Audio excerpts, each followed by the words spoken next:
You're listening to 102.1 The Edge's live broadcast from Projekt Revolution. The main stage action has kicked off with Julian K, but at about 6:40 tonight, it'll be an amphitheater under the influence as one of Toronto's beloved bands, Taking Back Sunday, hits the stage. Matt and Adam are here. How you doing? Good. How are you? Thanks for having us. Interesting. We've had all these little 6 degrees of separations with the bands today. Now we've got one with you, because I was with Queens of the Stone Age last night, who ended up hanging out with Placebo, because they're playing a little secret gig here tonight. You've got a common thread with them, producer Eric Valentine. Yeah.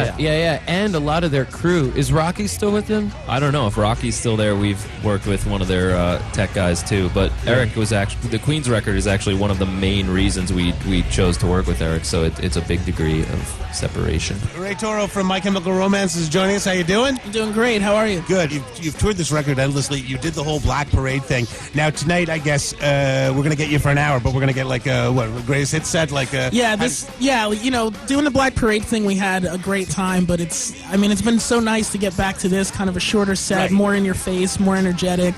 A little more raw, you can exactly. go, because the Black Parade thing was it's all production oriented. Exactly, it was more production. It was a little more controlled. It's theatrical. It's like going back to almost the Bowie, the Ziggy Stardust and everything. Right. This is just much more in your face, and the venues are big, but it feels for us on stage that we're playing like small clubs. There's that energy there, which I love. Right now, we'd like to welcome him to the station. Hi, how you doing, guys? Hello. Introduce yourselves and say who's who. I am Miguel, the bass player. Oh yeah, my name is Ville and I sing. How has Projekt Revolution been for you so far? Interesting. We're not used to this kind of a way to play music. I mean, with a lot of bands traveling and playing outdoors, and everybody playing not too long time. But right. It's fascinating. And you get to see some different things, and that's what the whole musical experience is about. That's one thing what it's about. It's also about having lights and smoke machines. Yeah.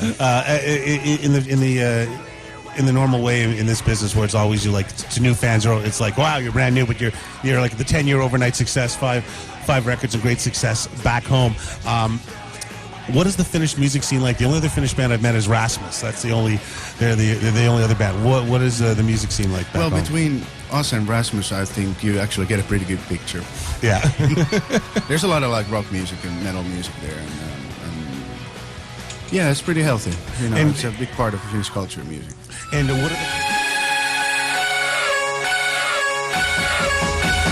the the Molson Amphitheater?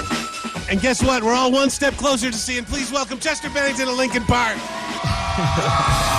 What's up? First up, we've had a great day here interviewing all the bands. You know what? You guys really put together a nice summer roadshow. Kudos. Thank you.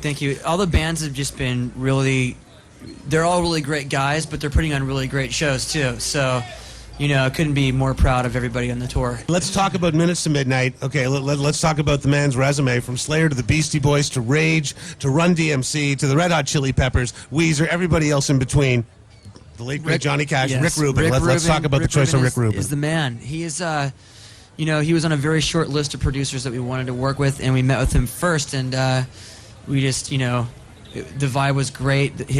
His input was really on, and I think he was picking up that we wanted to do something different, and he definitely is the man to go to when you want to change up your style a little bit. Now, the people will say about the stylistic change that Mike's only doing really rapping on 2 songs and stuff, but I think the difference, one of the biggest differences, is the arrangements of the song just lend themselves to what's necessary. The instrumentation, I think, is more spontaneous, and I think that's where the big change is. Yeah, for sure. The sound of the record is totally what is different. The fact that Mike wasn't inspired to write rap cadences and was more inspired to write melodies was just a natural evolution of what he wanted to do when he was writing songs.